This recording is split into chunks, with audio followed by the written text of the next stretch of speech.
খলিফাতুল মুসলিমিন ওমর পয়গম্বরের কাছে আইসা চিন্তায় পড়ে গেল, আল্লাহর পয়গম্বরকে আমি কেমনে বলি পয়গম্বর জানাজা পড়ায়েন না, তাহলে তো নবীর আদেশ করা হয়ে গেল। না, নবীরে অর্ডার দেওয়া যাবে না, আদেশ করা যাবে না, কি করা যায় কি করা যায়। চতুর্দিক দিয়া মানুষের আনা গোনা শুরু হয়ে গেল। আল্লাহর পয়গম্বরের সামনে হযরত ওমর ডাইরেক্ট বলে না, ইনডাইরেক্ট কোরআনের আয়াত শোনায়া দেয়, কানে কানে জোরে জোরে আয়াতগুলি শোনায়া দিতে লাগলো।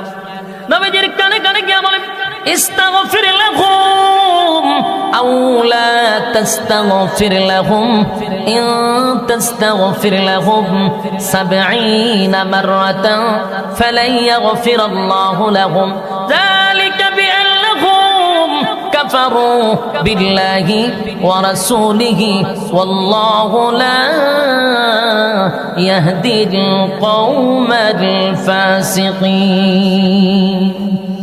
পয়গম্বরের কানে কানে কানে কানে কানে কানে হযরত ওমর আয়াতটা শোনায়া দিল, যেন নবী বুঝতে পারে যে মুনাফিকের জানাজা পড়াইতেছে।